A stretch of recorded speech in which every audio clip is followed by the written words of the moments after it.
الحمد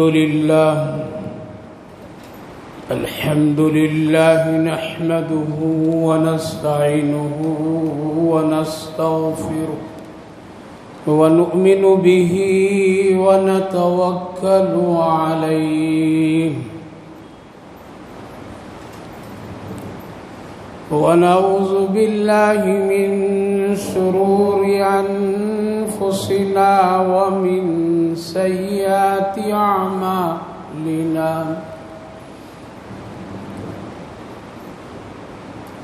من يهده الله فلا مضل له ومن يضلله فلا هادي له ونشهد أن لا إله إلا الله وحده لا شريك له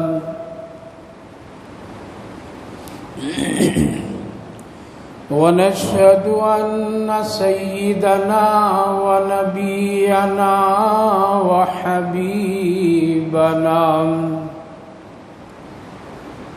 ومولانا محمدا عبده ورسوله وصلى الله تعالى عليه وعلى آله وأصحابه أجمعين أما بعد فأعوذ بالله من الشيطان الرجيم بسم الله الرحمن الرحيم لقد جاءكم رسول من أنفسكم عزيز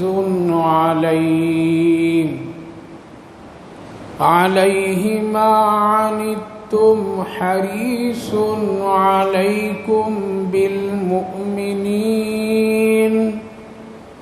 بالمؤمنين رؤوف رحيم صدق الله العظيم وصدق رسوله النبي الكريم ونحن على ذلك لمن الشاهدين والشاكرين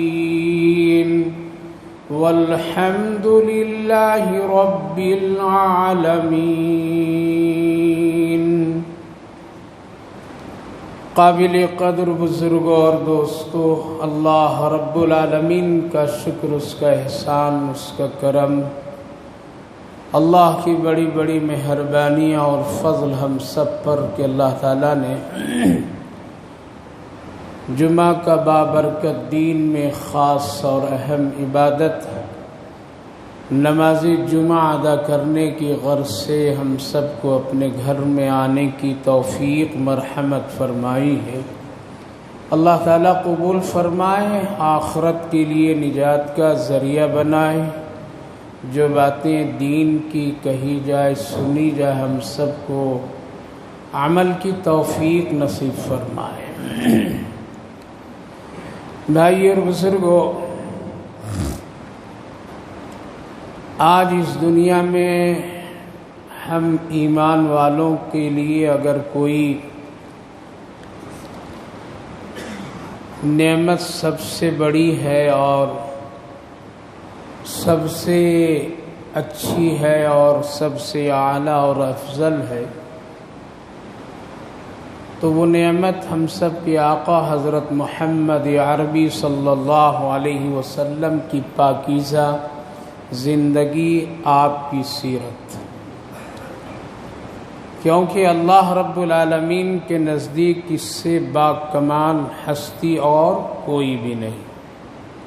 تو آپ کی پوری زندگی جو ہے وہ بہت ہی بابرکت، با رونق، با نور ہے، جو ہم سب کے لیے بہت بڑی نعمت. جیسا کہ قرآن کریم میں اللہ رب العالمین نے ارشاد فرمایا ہے کہ ہم نے تم پر بہت بڑا احسان یہ کیا کہ تمہارے میں سے میں اپنا ایک پیغمبر، اپنا ایک نبی بھیجا. جس کی بہت ساری خوبیاں ہیں، بہت ساری، ان گنت ہیں۔ اگر اس پر بیان کیا جائے، لکھا جائے، لکھنے والے تھک گئے، دنیا سے چلے گئے۔ آپ کی سیرت کوئی مکمل نہیں کر سکے۔ بولنے والے بولتے آ رہے ہیں، بولتے آئیں گے، لیکن کوئی مکمل نہیں کر پاتا ہے۔ کہاں سے شروع کیا جائے، کہاں سے ختم کیا جائے؟ آپ کی زندگی کی ایک ایک لمحہ، ایک ایک ادا امت کے لیے بہت بڑی چیز ہے۔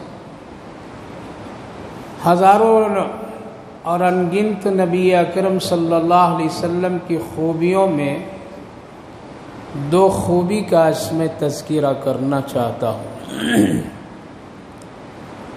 چونکہ ہمارا اور آپ کا جو رسول اللہ صلی اللہ علیہ وسلم سے رشتہ ہے وہ بہت ہی ایمانی رشتہ ہے، ایمان کے درجے کا رشتہ ہے۔ اگر اس میں ذرہ برابر بھی کوئی تعلقات اور نسبت میں اگر مگر کوئی ایمان والا کیا تو ایمان والا وہ نہیں کہلا سکتا ہے۔ یہ قرآن و حدیث کی روشنی میں تمام علماء محدثین کا اتفاق ہے کہ نبی اکرم صلی اللہ علیہ وسلم کی ذات اقدس سے نسبت، تعلق ہمارا اور آپ کا ایمانی ہے اور ایمانی درجے کی۔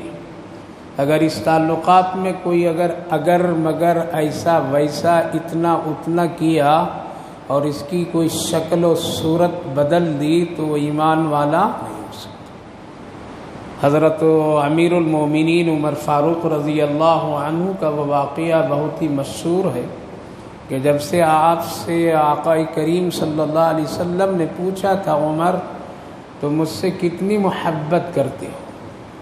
تو حضرت عمر رضی اللہ عنہ نے کہا تھا، یا رسول اللہ، اپنی جان کے بعد ساری چیزیں سے بڑھ کر آپ سے محبت، ماں باپ، بیوی، بچے، یعنی جتنی بھی چیز ہے میری جان کے علاوہ سب۔ تو اللہ کے رسول صلی اللہ علیہ وسلم نے فرمایا، ابھی کامل مومن نہیں ہوئے ہو، ابھی کچا ہے۔ اس ہستی سے جس کو اللہ کے رسول دعا کر کر کے مانگے تھے، جن کے ایمان اور جن کے تمام اخلاقی حالات قرآن کریم میں، احادیث میں مذکور ہے، فرمایا ابھی کامل مومن نہیں ہوئے ہو عمر۔ حضرت عمر سمجھ گئے کہ جان سے بھی بڑھ کر کے ایمان رکھنا ہے۔ تھوڑی دیر کے بعد سر جھکائے اور اٹھا کر کے کہا، یا رسول اللہ، اپنی جان سے بھی زیادہ آپ کو میں محبوب سمجھتا ہوں، ایمان رکھتا ہوں۔ اور آپ نے فرمایا، الان یا عمر، اب تو کامل مومن ہو گیا، اب کامل مومن ہو گیا۔ تو ہمارا اور آپ کا تعلق نبی سے ایک ایمانی تعلق ہے، محبت اور عشق کا تعلق ہونا چاہیے۔ آپ کی زندگی اور ذات سے بہت ہی عقیدت ہونی چاہیے۔ اس میں ذرہ برابر بھی اگر کوئی شخص ایمان کا دعویٰ کرنے والا شکلیں بگاڑ دے، کسی طرح سے اس میں اونچ نیچ کر دے یا اپنی مرضی، اپنے خیالات، اپنے خواہشات داخل کر دے تو وہ مومن نہیں ہو سکتا۔ اللہ اور اللہ کے رسول کے نزدیک وہ مسلمان کہلانے کا حقدار نہیں۔ ہمارے اور آپ کے درمیان ہے مسلمان، ہم اور آپ سمجھیں گے، ہم کو اور آپ کو کہنے کا کسی کو حق نہیں کہ تو کافر ہے، تو فلاں ہے۔ یہاں تو ایک ہی صف میں کھڑے ہو گئے محمود و ایاس، نہ کوئی بندہ رہا نہ کوئی بندے نواز۔ یہاں شرابی بھی شراب پی کر کے آئے گا تو اس کے ظاہری حالات سے ہم کہہ سکتے ہیں کہ حرام پی کر کے آیا ہے، مسجد میں آنا ٹھیک نہیں ہے، لیکن حق نہیں کہ اس کو مسجد سے نکال دیں۔ آپ نے شرابیوں کو بھی اپنی مجلس میں بیٹھایا، آپ نے ناپاک لوگوں کو بھی اپنی مجلس میں بیٹھنے کا حکم دیا۔ تو یہ اللہ کا گھر ہے، یہاں سب برابر۔ سود حرام ہے، لینا دینا کر رہے ہیں لوگ، آ رہے ہیں بیٹھ رہے ہیں، وہ بھی صف اول میں ہے، دوسری صف میں، تیسری صف میں کوئی ہٹا نہیں سکتا ہے۔ زنا حرام ہے، کر کے لوگ آ جاتے ہیں مسجد میں، کوئی روک نہیں سکتا ہے۔ کوئی نہیں کہہ سکتا ہے تو نکل جاؤ، قاتل قتل کرنا حرام ہے، آ جاؤ، اللہ کے گھر برابر ہے۔ یہاں تو کچھ نہیں ہو، یہاں سب برابر، جس کا 10 فٹ کا جھنڈا ہے وہ بھی مسلمان، جس کا چھوٹا ہے وہ بھی مسلمان، جس کے پاس نہیں ہے وہ بھی مسلمان۔ یہاں تو فتویٰ سب پر برابر۔ فرق وہاں ہے، کہاں ہے؟ اللہ اور اس کے رسول کے نزدیک فرق وہاں ہے۔ اللہ کے رسول صلی اللہ علیہ وسلم نے فرما دیا کہ اگر میری مرضی میں تیری مرضی داخل ہو گئی، میری سنت میں تیری خواہش اگر داخل ہو گئی، میری شریعت میں تیرا رسم اگر داخل ہو گیا، ہم نے بنایا، میرے باپ داداؤں نے یہ چلایا ہے، یہ شریعت میں ہے، داخل کر دیا، سنت میں اس کو لا کر کے ٹھونس دیا، داخل کر دیا اس کے بغیر میں، تو اللہ کے رسول صلی اللہ علیہ وسلم نے فرمایا ابھی تو کامل مومن نہیں ہے، اور کامیابی مومن ہونے پر ہے، مسلمان ہونے پر نہیں۔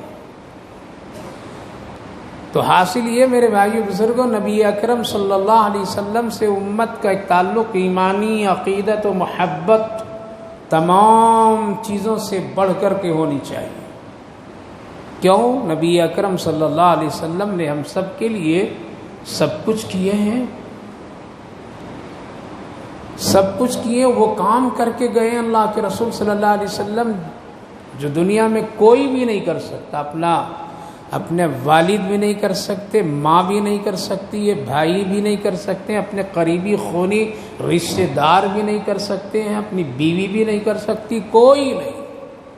جو کام امت کے لیے اور امت کی فکروں میں اللہ کے رسول صلی اللہ علیہ وسلم نے اپنی زندگی اور اپنی تمام زندگی کے حالات اور امت کی فکر اور غموں میں جو گزارے ہیں، وہ کوئی بھی دنیا میں کتنا بڑا دعویٰ کرنے والا ہو جائے میں تیرا مخلص نہیں کر سکتا۔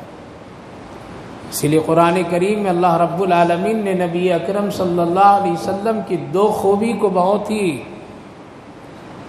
خصوصی طور پر ذکر فرمایا، اور یہ آیت، جس آیت کریمہ کا میں تلاوت کیا ہوں، یہ آپ کی وحی یعنی قرآن کی وحی آخری وحی ہے۔ حضرت انس رضی اللہ عنہ فرماتے ہیں کہ اور حضرت ابو دردہ رضی اللہ عنہ فرماتے ہیں اس آیت کریمہ کے نزول کے بعد پھر کوئی دوسری آیت نازل نہیں ہوئی۔ شریعت کے مسائل میں سب سے آخری آیت الیوم اکملت لکم دینکم واتممت علیکم نعمتی، یہ تو نازل ہوئی، یہ آخری آیت شرعی مسائل کے سلسلے میں، اسلام کی تکمیل کے سلسلے میں، شریعت کی تکمیل کے سلسلے میں۔ لیکن اللہ نے جو رسول اللہ صلی اللہ علیہ وسلم کی خوبی اور امتی اور رسول سے جو تعلق ہو، وہ آخری آیت ہے۔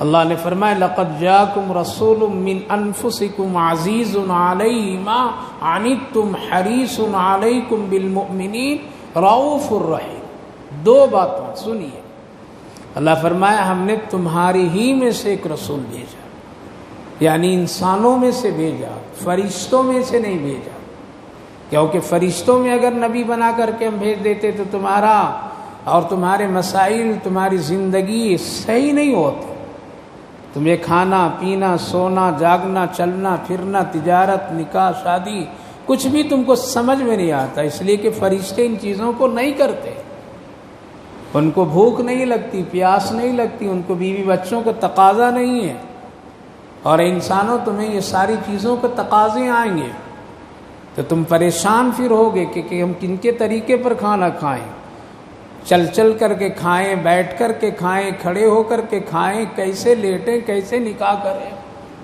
تجارت کیسے کریں۔ اسی لیے اللہ نے نبیوں کو انسانوں میں سے چن کر کے بھیجا، لقد جاءکم، ہم نے تمہارے ہی میں سے بھیجا۔ اس لیے اگر ایک آدمی ایک گلاس پانی کھڑا کھڑا پیتا ہے تو وہ کیا کہتا ہے؟ بھائی بیٹھ کر کے پیو۔ کیوں بیٹھ کر کے پیو؟ یہ میرے آقا محمد الرسول اللہ کی سنت ہے، صلی اللہ علیہ وسلم کی سنت۔ کوئی نہیں کہتا کہ حضرت جبریل علیہ السلام کی سنت ہے، حضرت میکائیل علیہ السلام کی سنت ہے، کوئی نہیں کہتا ہے کہ یہ اسرافیل علیہ السلام کی سنت ہے، یہ فلاں کی سنت ہے، فلاں فرشتوں کی سنت ہے. کیا کہتے ہیں؟ یہ میرے آقا محمد رسول اللہ کی سنت. پتہ چلا آپ پانی بیٹھ کر کے پی کر کے امت کو دکھائیں. آپ کو پیاس لگی، اور پیاس انسانوں جانداروں کو لگتی، فرشتوں کو پانی کی ضرورت نہیں. دو خوبی میرے بھائیو بزرگوں. آخری آیت، لقد جاءکم رسول من انفسکم عزیز علیہ ما عنتم. یہ خوبی کہ تم پر اگر کوئی مصیبت پریشانیاں آتی ہیں، امت پر کوئی مشکلات، کوئی پریشانی، چاہے آسمان سے عذاب کی شکل میں یا زمین سے انسانوں کی شکل میں، بلائیں، مصیبتیں، حادثات، قحط، عذاب، کچھ بھی کہیں سے کسی طرح سے پریشانی اگر امت پر آتی ہیں، اللہ کے رسول صلی اللہ علیہ وسلم پر یہ معاملہ بہت سخت گزرتا ہے. کیوں آئی میری امت پر؟ میری امت پر یہ تکلیف کیوں آئی؟ کہاں سے آئی؟ کیسے آئی؟ نہیں آنی چاہیے. اس کا حل کیا ہے؟ اس کے حل کی تلاش میں رسول اللہ صلی اللہ علیہ وسلم کیا ہوتے تھے؟ بے چین ہوتے تھے. میری امت کو اللہ یہ پریشانی مت دیجیے، اے میرے اللہ میری امت کو یہ عذاب مت مسلط کیجیے. کہیں سے کوئی حکم اگر ذرا سا آ جائے تو آپ بے چین بے قرار ہو جاتے تھے. آج ہے کوئی ایسا؟ آج تو کوئی سن کر کے خوش ہو جائے گا، ٹھیک ہوا، اچھا ہوا. کیا ہوا؟ اچھا ہوا. اور ہوتا، ٹھیک ہوا، یہ اچھا اس پھنس گیا، اچھا یہ پکڑ ہو گیا، اچھی بیماریاں اس کو آ گئی، اب سمجھ میں آئے. لیکن اللہ کے رسول صلی اللہ علیہ وسلم تڑپ جاتے تھے، میری امت کو یہ آئی تو آئی کیسے؟ کہاں سے آئی؟ کس گناہ کی وجہ سے آئی؟ کس کمی کی وجہ سے ہو رہا ہے؟ یہ ایسا کون؟ یہ پیارے آقا محمد. اور کس کے لیے؟ امت کے لیے، اپنی فیملی کے لیے نہیں، اپنے ازواج کے لیے نہیں، اپنی بیٹیوں کے لیے نہیں، بلکہ امت کے غم میں آپ تڑپ جاتے تھے. آپ پر وہ بات بڑی مشقت ہوتی تھی، آپ بے قرار ہو جاتے تھے، یہاں تک کہ کھانا پینا روک دیتے تھے، یہاں تک کہ آپ صلی اللہ علیہ وسلم اپنے ازواج سے وقت پر ملاقات نہیں فرماتے تھے. اس قدر آپ کی حالات بدل جاتی تھی.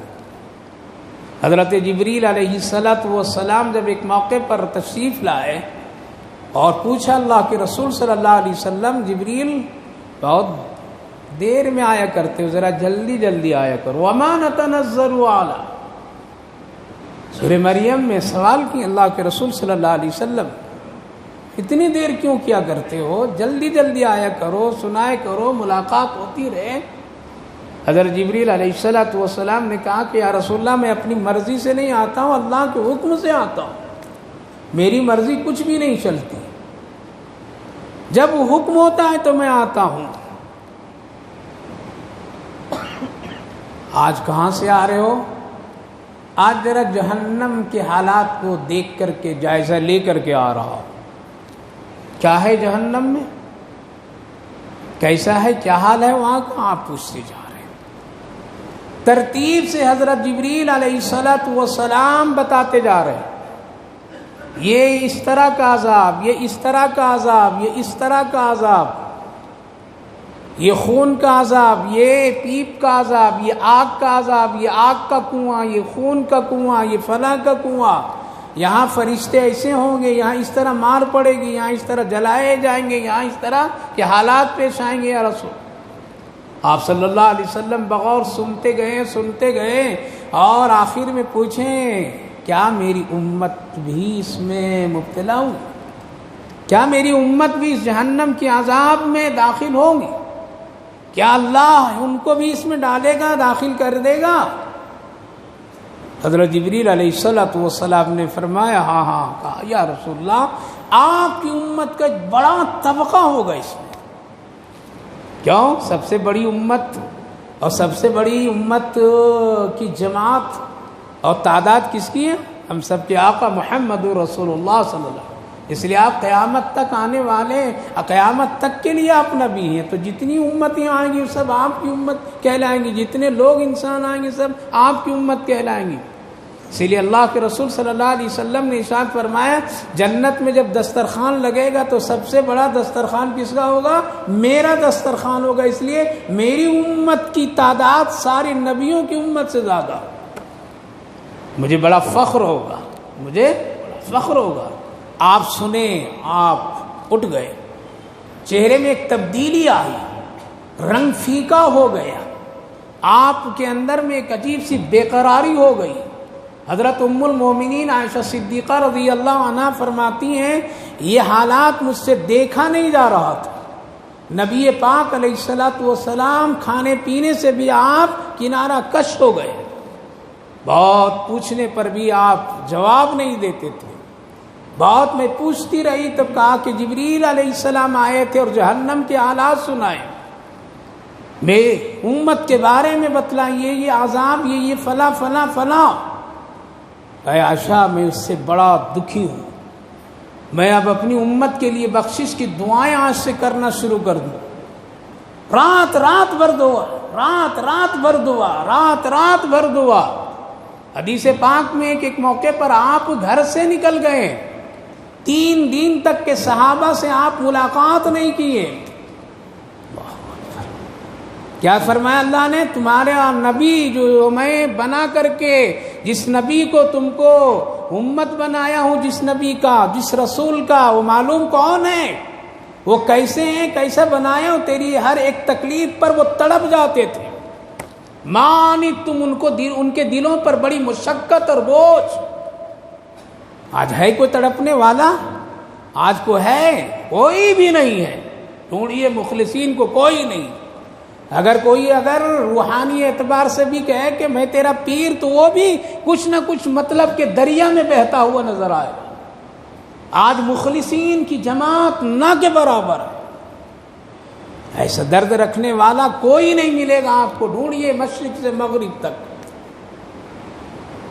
3 دن کے لیے صحابہ سے آپ اوجھل ہو گئے، روپوش ہو گئے، صحابہ ڈھونڈتے رہے کہاں گئے ہیں، کدھر گئے، کبھی احد، کبھی ادھر، کبھی ادھر، پریشان ہو جاتے تھے صحابہ۔ آخر ہوا تو ہوا کیا؟ ازواج مطہرات امہات المومنین سے پوچھتے تھے لوگ، تو وہ لوگ بھی بتا نہیں پاتے تھے۔ حدیث پاک میں ہے کہ صحابہ کی جماعت نکلی نبی کی تلاش میں، بکری چرانے والا بکری چرا رہا تھا، اس سے پوچھتے ہیں صحابہ کرام رضوان اللہ عنہم اجمعین، کیا کسی شخص کو تم نے اس جنگل میں دیکھا ہے؟ کہا کہ دیکھا تو نہیں ہوں، لیکن ایک غار ہے، اس غار سے 3 دن سے رونے کی آواز مجھے آ رہی ہے، اور جب میں بکریاں لے کر کے اس قریب میں آتا ہوں تو میری بکریاں مجھے چھوڑ کر کے سب اس غار کے ارد گرد حلقہ بنا کر کے بیٹھ جاتی ہیں، اور جب سے لاتا ہوں میں اس وقت سے لے کر کے شام تک بکریاں اسی طرح سے وہ غور سے سنا کرتی ہے، اور وہاں سے ٹس سے مس نہیں ہوتی۔ جاؤ، میں شاید کہ وہاں کوئی ہو،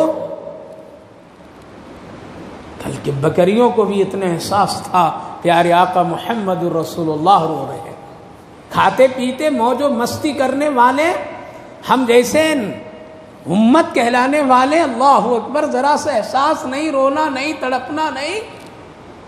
ہمارے گھر میں اگر کوئی محنت کی کمائی سے 2-4 کیجی گوشت اگر لا دے، اگر اس کے پکانے میں ذرا گھر کی عورتوں میں ذرا سا اونچ نیچ ہو جائے تو ہم ہزاروں قسم کی باتیں سنانے لگتے ہیں، تمہیں مہنگائی سمجھ میں نہیں آتی، پیسہ سمجھ میں نہیں آتا، میری محنت سمجھ میں نہیں آتی، فلاں نہیں آتا، یہاں تک کہ طلاق کی نوبتیں آ جاتی ہے، بگڑ جاتے ہیں، رشتے ناطے توڑ دیتے ہیں، کتنا بڑا نقصان کر دیا۔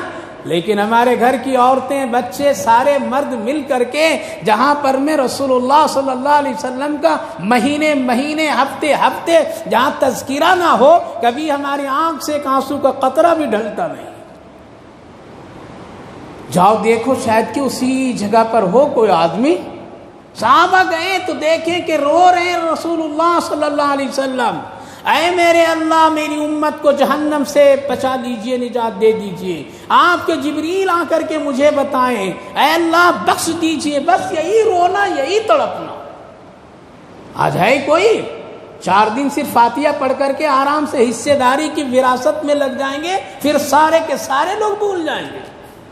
اس نبی کو ناراض جس کو ہم کر رہے ہیں، جس رسول کو تکلیف پہنچا رہے ہیں، بچوں کے لیے، بیوی بچوں کے لیے، رشتہ داروں کے لیے، دوستوں کے لیے، میرے بھائیوں بزرگوں، مرنے کے بعد وہ جنازے تک کے بھی نہیں جائیں گے، ان کو دعا بھی نہیں آتی ہے۔ پیارے آقا صلی اللہ علیہ وسلم تڑپ رہے ہیں کہ کیوں یہ تکلیف آئے، کیوں یہ تکلیف، یہ کا صدمہ، کہاں سے میری امت پر یہ تکلیف پہنچ رہی ہے؟ آپ روتے ہیں۔ کیا فرمایا قرآن؟ لقد جاءکم رسول من انفسکم، ارے تم دیکھو اس نبی کو، دیکھو اس رسول کو جس کی تم امتی کہلاتے ہو، وہ تیرے لیے کتنا تڑپتے ہیں، تیری مشقت پر وہ کتنا رویا کرتے ہیں، تیرے لیے وہ کیا کیا سہولتیں اللہ سے مانگتے ہیں۔ مانگے نے کہ کیا فرمایا؟ تہجد اتنی اچھی نماز ہے، اتنی پیاری نماز ہے، دل چاہتا ہے کہ میں اس کو فرض 5 کی جگہ 6 کر دوں، لیکن میں ڈرتا ہوں کہیں میری امت اس نماز کو بھی چھوڑ کر کے وہ گنہگار نہ بن جائے۔ یہ کون سوچ رہا ہے؟ اللہ کے رسول صلی اللہ علیہ وسلم سوچے، کہیں وہ چھوڑ کر کے، یہ تو اسی چھوڑ کر کے گنہگار، کہیں ایک اور ان کے نام اعمال میں گناہ بڑھ جائے۔ آپ نے کہا کہ ہم اس کو نہیں لاگو کریں گے، فرض نہیں قرار دیں۔ وہ پیارے آقا محمد عربی صلی اللہ علیہ وسلم اپنی امت کے لیے جو تڑپنا، رونا، کوئی مشقت نہیں آئے، کوئی تکلیف نہ آئے، دنیا میں ان کو کوئی پریشان نہ کرے، ان کے کسی طرح سے کوئی اس پر اللہ کا عذاب نہ اترے، اور کسی طرح آخرت میں بھی پکڑ نہ ہو، اتنا درد رکھنے والا شاید کہ جہاں آج ہم لوگ سوچ رہے ہیں اس دھرتی پر کوئی رسول اللہ صلی اللہ علیہ وسلم کے علاوہ اس پوری کائنات میں کوئی نہیں ہو۔ اللہ کے رسول تڑپ جاتے تھے۔ واقعی ابھی بہت ہی ہم لوگ کیا یاد کیے؟ میلاد النبی یاد کیے۔ کیا یاد کیے؟ بولیے، آگے نا سب لوگ ٹھنڈے ہو گئے نا، ماشاءاللہ جوش اتر گیا نا، سب ٹھنڈے ہو گئے گا۔ پھر 1 سال انتظار کریں گے، ٹھنڈے ہو گئے سب۔ میلاد، وفات یاد کیے؟ نبی کی زندگی کا 2 حصے، سب کا 2 حصہ ہے یا نہیں ہے؟ جس کو زندگی ملی اس کو موت بھی ملے گی۔ کیا ہے؟ تو ایک پہلو پر ہم نے جشن منا لیا میلاد النبی پر، وفات النبی کون یاد کرے گا؟ اصل تو وفات النبی پر دیکھو، نبی اپنی امت کے لیے کیسے تڑپ رہے ہیں، میری امت کو ذرا بھی موت کی تکلیف نہ ہو، یہ ہے وفات النبی۔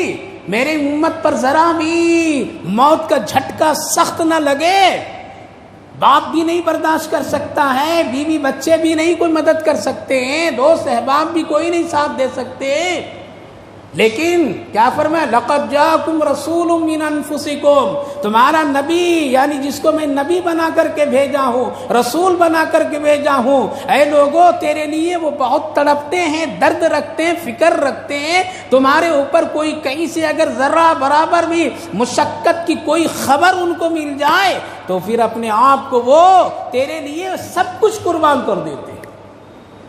وفات النبی، آپ بستر پر ہیں، حضرت جبریل علیہ السلام فرشتوں، رحمت کے فرشتوں کے ساتھ اتر پڑتے ہیں، سرانے کی طرف کھڑے ہو جاتے ہیں، پیر مبارک کی طرف حضرت اسرائیل علیہ السلام اپنے ساتھیوں کے ساتھ کھڑے ہو جاتے ہیں، بات چیت شروع ہوتی ہے۔ وفات النبی، اللہ کے رسول چلنا ہے، اللہ کی طرف سے حکم ہے، کہا کہ تیار ہوں، ذرا بھی دیر نہیں، آپ فیصلہ کر لیں، آپ فیصلہ کر لیا، میں اپنے رب سے ملنا چاہتا ہوں۔ کہا کہ اگر آپ کا جانا طے ہو گیا تب جبریل کا وحی کبھی بھی لے کر کے آنا نہ ہوگا اس زمین پر، میری بھی یہ آخری آمد یعنی وحی نبیوں کے پاس آنے کا، اب اس کے بعد میرے پاس وحی کا سلسلہ ختم۔ ٹھیک ہے اسرائیل کچھ بات کریں گے آپ سے. حضرت اسرائیل کو یہ حکم ہے پوچھو میرے نبیوں سے رسولوں سے رہنا چاہتے ہیں تو چھوڑ دو. حضرت موسیٰ علیہ السلام سے بھی پوچھا تھا رہیں گے یا چلیں گے؟ کہا کہ نہیں رہوں گا، ابھی تو بہت کام کرنا ہے، ابھی تو کچھ شروع ہی نہیں، اب تو لڑنے میں وقت چلا گیا فرعون سے، اب ذرا سکون ملا ہے تو مجھے کچھ دین کا کام کرنے دو. کہا کہ ٹائم ہو گیا. اللہ کسی پر موقف نہیں رکھا ہے کہ تم رہو گے تبھی دین کا کام رہے گا. ٹائم آپ کا ہو گیا، آپ کو چلنا ہے. کہا کہ ابھی نہیں جاؤں گا. چلے گئے. اللہ نہیں آنے چاہتے، جاؤ پوچھو میرے کلیم سے کتنا دن زندہ رہنا چاہتے. آئے. کہا کہ بیل سامنے ہے نا، آپ اس پر ہاتھ پھیریے، جتنا آپ کی ہتھیلی میں اس کا بال آئے گا اس میں سے ہر ایک بال میں 1000 سال عمر بڑھا دے گا اللہ تعالیٰ. حضرت موسیٰ علیہ السلام سمجھ گئے نہیں خطرہ ابھی بھی ہے. کیا ہے؟ خطرہ ہے. کہا کہ پھر اس کے بعد؟ کہا کہ یہی جو ابھی کرنے آیا ہوں اس کے بعد بھی یہی کرنے آؤں گا. کتنا چھلانگ لگا لو، کتنا الٹا سیدھا کر لو، کتنا کسی کو دبا کے زمین میں گاڑ دو، کتنا اوپر میں لے جاؤ، چوریاں کر لو، زنا کر لو، بدماشی کر لو، دھوکہ کر لو، لوٹ لو، قتل کر دو، آگے پیچھے سب کچھ جہاں جیسا مرضی کر لو. اس دنیا میں یہ کھیل کھلاڑی کی تماشے کی جگہ ہے. کر لیجئے کیا کرنا. نماز مت کبھی پڑھیے، درود مت پڑھیے، قرآن مت پڑھیے، نبی کی مرضی پر نہ چلیے، شریعت پر نہ چلیے، اللہ کے حکم کو نہ مانیے، کچھ بھی مت کیجئے. آپ ہم سب اپنی مرضی پر رہیں، جیسا جو کہے کرے. موت فیصلہ کر دے گی. کیا کرے گی؟ اے موسیٰ اس کے بعد بھی میں اسی طرح آؤں گا جیسے آج آیا ہوں. 1000 سال کی عمر اللہ تجھے دے دے پھر بھی میں آؤں گا. کہا کہ جب تیرا آنا ہے یہ تو آج ہی آ کر کے لے کر چلو، اتنا دن رہ کر کے کیا کریں گے؟ تو نبیوں اور پیغمبروں سے پوچھا جاتا تھا. ہم جیسے مطلب لوگوں سے اگر فرشتہ آ کر کے پوچھتا، قسم خدا کی اتنے بدتمیز قسم کے ہم لوگ ہیں. ہم تو سیدھے سادے لوگوں کو ٹرکاتے رہتے ہیں، دین کی خدمت کرنے والوں کو دھکے دیتے رہتے ہیں. 2 پیسے زکوٰۃ نکالنے کے وقت میں مولویوں کو ہم لوگ پھرکاتے رہتے ہیں. تو اسی طرح سے فرشتوں کو بھی کہتے ہیں ابھی رک، ابھی آ گیا، ابھی کام باقی ہے، ابھی دیکھو وہ مقدمہ جیتا نہیں وہ، ابھی میرے جج میں باقی ہے، ہائی کورٹ میں باقی ہے، سپریم کورٹ بھی جانا ہے، ابھی وہاں سے عدالت سے لانا ہے، ابھی یہ کرنا ہے، ابھی وہ کرنا. اس کمبخت کو ابھی جیل میں نہیں ڈال سکا، اس کو ڈالنے دو. سب کچھ کہتے کرتے کرتے اس کو ٹلا دیتے. اس لیے کہا کہ یہ انسان بہت شرارت ہے، چپکے سے جاؤ اور لے کر کے آ جاؤ. اللہ لے آئے گا. صرف پیغمبروں سے پوچھا. اللہ کے رسول چلنا کوئی خواہش یہ بتلانا ہے اس آیت کریمہ کے ضمن میں. ہماری اور آپ کی تکلیف کون برداشت کرنے کے لیے؟ بولیے. اللہ کے رسول صلی اللہ علیہ وسلم تیار. وفات النبی، میلاد النبی نہیں، وفات النبی پر آؤ. یہاں نماز ملے گی، یہاں موت کے معاملات ملیں گے، یہاں اللہ کی قربت ملے گی، یہاں پر میں سنتیں ملے گی. کاکوں کو خواہش تو نہیں ہے نہ فاطمہ کے لیے نہ علی کے لیے، اپنی بیویوں کے لیے کچھ بھی نہیں. اگر اللہ پوری کر دے تو میری ایک تمنا آرزو ہے، اور وہ یہ ہے کہ سنا ہوں کہ موت کے وقت اسرائیل کو بڑی تکلیف پہنچاتا ہے اللہ کے حکم سے، اور یہ تکلیف انسان کے بدعمالیوں کی وجہ سے ہوتی ہے. موت کے وقت میں تکلیف انسان کے گناہوں کی وجہ سے. جو جتنا بڑا پاپی، جتنا بڑا گنہگار ہوگا اس کو اتنا ہی موت کی سختی جھیلنی ہے، جھیلنا پڑے گا، اور اس کے سوا کوئی راستہ نہیں ہے. فرشتے آتے ہیں نیک لوگوں کے پاس میں اور آ کر کے کہتے ہیں چلو تیری روزی اوپر سے آ رہی تھی بند، نیچے سے جو پیدا ہو رہی تھی یہ بھی بند، یہاں سے آ رہی تھی دکان تجارت سے وہ بھی بند، یہ دے رہا تھا وہ بھی بند، 7 آسمان زمین سے تیری روزی ختم. یہاں رہ کر کے کیا کھاؤ پیو گے؟ اس لیے چلو تیری دوسری جگہ ہے. کہاں جانا ہے؟ حدیث پاک میں ہے کہ اس مردے مرنے والے شخص کے سامنے اللہ فرشتے کو حکم دیتا ہے دکھا دو جہاں اس کو لاؤ گے تو جنت اس کو دکھا دیا جاتا ہے۔ نیک آدمی دیکھ کر کے کہتا ہے یہ دنیا بڑی خراب جگہ ہے، جلدی کر دیر مجھے کیوں رکھا ہے، یہاں کیوں رکھا ہے، چل جلدی مجھے اس جنت کے معاملات اور جنت کے محل میں لے چل، دیر مت کر مجھے۔ اللہ کے رسول فرمائے اس کی روح ایسی نکلتی ہے جیسے کیا ہو آٹے میں بال ہونے تو کیسے آسانی سے نکل جاتی فوراً۔ کیوں؟ اگر ہم کو اور آپ کو اگر کوئی اچھی جگہ خراب جگہ سے اگر اچھی جگہ پر دیکھ کتنے بھاگ کر کے جائیں گے، دوڑ کر کے جائیں گے، لپک کر کے جائیں گے، پکڑنا چاہیں گے، جلدی دھکے ماریں گے، ہم اس لیے اچھی جگہ ہے۔ روح نیک لوگوں کی اسی طرح سے آسانی سے نکل جاتی ہے، کوئی تکلیف نہیں۔ اور جو گنہگار مجرم ہوتا ہے اس سے بھی فرشتہ یہ کہتا ہے تمہاری زمین کی روزی ختم، آسمان سے آنے کی روزی بند، وہاں سے بند، یہاں سے بند، جہاں جہاں تو نے حاصل کر رہا تھا وہ سارا سسٹم بند، اب چلنا ہے تجھے، کہاں جانا ہے؟ اس کو کہاں دکھایا جاتا ہے؟ اس کو جہنم۔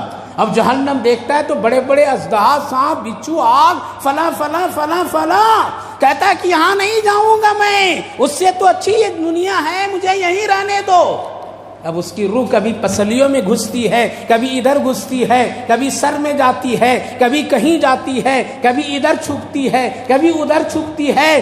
فرشتہ ہاتھ ڈال کر کے روح کو کھینچنا ہے تو پھر ایسے موقع پر انسان چیخیں مارتا ہے۔ اللہ کے رسول فرماتے ہیں سمندر کا پانی بھی دے دو تو پیاس نہیں بجھے گی، وہ جانے ہی نہیں چاہتا، فرشتہ زبردستی نکالتا ہے۔ جیسے ایک مجرم کو زبردستی کہیں دھکا دے کر کے ڈالو اور اس کو پکڑ کر کے گھسیٹ کر کے ڈالو تو کتنی تکلیف ہوتی ہے۔ یہ موت کی تکلیف بتا رہا ہوں۔ حضرت نوح علیہ السلام حضرت عیسیٰ علیہ السلام سے 1000 سال کے مردے سے جب ہم کلام وہ ہوئے، پوچھا کیا حال ہے، کہا کہ سب ٹھیک ہے، لیکن موت کے وقت جو تکلیف مجھے پہنچی ہے آج بھی ناخون میں اس کا ٹس موجود ہے۔ 1000 سال کے بعد ہم نے اس کو بھلا دیا ہے، سوچا کوئی پوچھنے والا نہیں، ارے جس رب نے مہربان پیدا کیا پوچھے گا۔ اللہ کے رسول صلی اللہ علیہ وسلم فرمایا کہ اے اسرائیل، وہ ساری تکلیفیں جتنی موت کے وقت میں تم دیتے ہو کسی انسان کو، آج موقع ہے میری پوری امت کے بدلے میں محمد سے لے لو۔ اللہ جہاں تیرا دل چاہے، میری پوری امت کے بدلے میں جہاں تیرا دل چاہے، سر میں روک کر کے لے لو، دماغ میں روک کر کے لے لو، سینے میں روک کر کے لے لو، پیٹ میں روک کر کے لے لو، جسم کا پورا حصہ محمد کا آج تیرے پاس حاضر ہے، جہاں چاہو روک روک کر کے ایک ایک امت کے بدلے میں موت کی سختی محمد سے لے لو، لیکن میری امت کو وہ تکلیف نہیں دینا تم۔ چوری ہم کریں، بدماشی ہم کریں، نماز ہم چھوڑیں، زنا ہم کریں، فحاشی ہم کریں، فلمیں ہم دیکھیں، جھوٹ ہم بولیں، دغا بازی ہم کریں، دھوکہ فریب ہم کریں، دوسروں کو ستانے کی تدبیریں کریں، دوسروں کو لٹنے کاٹنے مارنے بدماشیاں کریں، کبھی قرآن نہیں پڑھیں، کبھی نماز نہیں پڑھیں، کبھی تہجد نہیں یاد ہو، کبھی درود زبان پر نہیں آئے، کوئی بھلائی کے کام نظر نہیں آئے، مرنے سے پہلے جو تکلیف پہنچتی وہ کون برداشت کرے؟ محمد الرسول اللہ صلی اللہ علیہ وسلم۔ محدثین فرماتے ہیں نبی کی اس آرزو کو اللہ نے پوری کر دیا، اگر پوری نہیں کیا ہوتا قسم خدا کی آج کا یہ گنہگار اس طرح ہم سب کی موت ہوتی کہ دیکھنے کی شکلیں بھی نظر نہیں آتی۔ یہ اللہ کے رسول کا صدقہ ہے اور برکت ہے، اسی لیے اللہ نے فرمایا میں نے جو تجھے نبی دیا ہے، جس نبی کی تو امت ہے وہ امت بن کر کے رہو، وہ نبی تیرے لیے بڑے ہمدرد، تیری تکلیف تیری مصیبت اپنے اوپر ڈالنے والا وہ پیغمبر ہے، حریص علیکم بالمؤمنین۔ دوسری خوبی یہ ہے کہ تیرے لیے ہمیشہ خیر خواہی وہ چاہتے ہیں۔ کیا چاہتے ہیں؟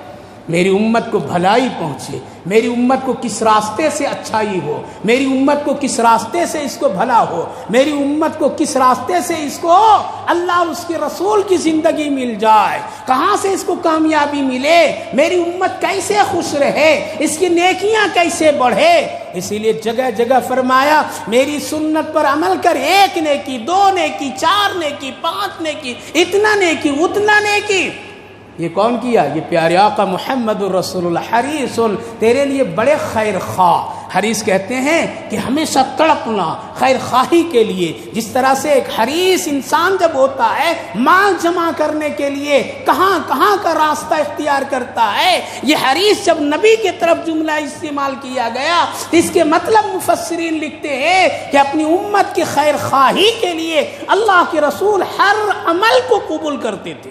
کہاں سے میری امت کو بھلائی ہو جائے، چاہے ہم کو ہماری شان چلی جائے پھر بھی ہم کیا کریں گے؟ ہم اپنی امت کو بھلائی کر کے جائیں گے. ہے نا وہ واقعہ، حضرت رکانہ ایک بہت بہادر صحابی بنے، پہلوان تھے. کہا کہ عمر ایمان لاؤں گا لیکن ایک شرط ہے، محمد سے میری کشتی کرا دو. حریص علیکم، ایمان لے آؤں گا، کشتی کرا دے، اور شرط یہ ہے کہ اگر محمد ہار گئے تو ایمان نہیں لاؤں گا، محمد جیت گئے ہم سے تو ایمان لاؤں گا. نبی کشتی کرنے کے لیے آئے تھے، اکھاڑا دکھانے کے لیے آئے تھے؟ نہ. کہا کہ عمر اگر ایک شخص ایمان لے آئے تو میرے لیے بہت بڑی کامیابی ہے. میں تو یہی چاہتا ہوں کہ میری امت کے ایک ایک فرد مومن بن جائے. جاؤ کہہ دو رکانہ کو محمد تیرے ساتھ کشتی کرے گا. وقت، جگہ، ٹائم سب دن مقرر ہو گئے. پورا آج معاملہ ہے. اللہ اکبر. وہ رکانہ ایسے بہادر شخص پہلوان ہیں کہ ان کے ٹکر کا کوئی بھی عرب میں نہیں آتا تھا. چرچا ہو گیا آج محمد کے ساتھ رکانہ کی پہلوانی ہے، کشتی ہے. اللہ کے رسول میدان میں اتر جاتے ہیں. کیا ہے؟ حریص علیکم. ایک آدمی ہے، ایک آدمی ایمان لانا چاہتا ہے لیکن وہ شرط رکھا ہے، وہ شرط جو نبی کی شان کے خلاف ہے، نبی کے کام کے خلاف ہے، نبی کے رتبے کے خلاف ہے. لیکن نبی کیوں جا رہے ہیں؟ اس لیے جا رہے ہیں کہ ایک فرد کا اگر خیر ہو جائے، جہنم سے بچ جائے، جنت میں چلا جائے، اللہ سے اس کی دوستی ہو جائے، اللہ کی رحمت اس کو مل جائے، میرے لیے نجات کے لیے کافی ہو جائے. آج ہم لوگ سوچتے ہیں گیا جانے دو، کیا ضرورت پڑی ہم کو؟ نہیں، اگر مومن ہو تو خیر خواہ بنیے، ہمدرد بنیے، کسی کو مشکل میں مت ڈالیے. آج ہم یہ امت ہے مشکل میں ڈالنے والی یہ امت ہے، خیر خواہی کام کرنے والی امت نہیں، مشکل میں ڈالنے والی امت بن گئے ہم لوگ. اللہ کے رسول جب میدان میں اترے ہیں، حضرت ابو بکر صدیق دامن پکڑ لیے. اللہ کے رسول چھوڑیے، ایک نہیں ہے تو کیا ہوگا، آپ کے ساتھ گستاخی کچھ کر دیا تو ابو بکر سے رہا نہیں جائے گا، صرف چھوڑ دیجئے. کہا کہ نہ وعدہ کر لیا ہوں میں تو یہ کام کروں گا. اللہ اکبر. اللہ کے رسول آگے بڑھتے ہیں، رکانہ آتے ہیں، اپنی تمام فن کے ساتھ میں نبی کو پکڑتے ہیں. اللہ کے رسول صلی اللہ علیہ وسلم فرماتے ہیں پکڑ لیا؟ ہاں پکڑ لیا ہوں. آپ ہلکے سے جھٹکے دیتے، رکانہ زمین پر گر جاتے. اٹھا. کہا کہ ابھی ہم نے صحیح سے سنبھلا بھی نہیں تھا، آپ پہلے گرا دیے مجھے، ہم کو یہ معلوم نہیں. کیا حریص علیکم بالمؤمنین. کیا کہا؟ آ جاؤ بھائی میرے رکانہ، 2 بار کر لو، دوسری بار کر لو. ہم اور آپ کیا ہوتے ہیں؟ اے جیت گیا چل، اب تیرے میرے کچھ بھی واسطہ نہیں. اللہ کے رسول دوبارہ پھر کہا یہ ہے حریص علیکم، امت کے لیے خیر خواہ. دوسری مرتبہ پھر گرے وہ. کہا کہ ابھی بھی میں نے پکڑا نہیں تھا، اس سے پہلے آپ نے گرا دیا. کہا کہ بھائی تیسری بار آ جاؤ. کیا آ جاؤ؟ تیسری بار آ جاؤ. تیسری بار آئے، خوب پکڑے. نبی 3 مرتبہ پوچھے، پکڑا، سنبھل گیا، ٹھیک ہے، جو کچھ تھا پوچھنا پوچھا. کہا کہ ہاں. آپ نے ہلکے سے پھر جھٹکا دیے. اس لیے آپ نے کبھی بہادری کا کام اور یہ پہلوانی کا کام کرتب نہیں کیے تھے.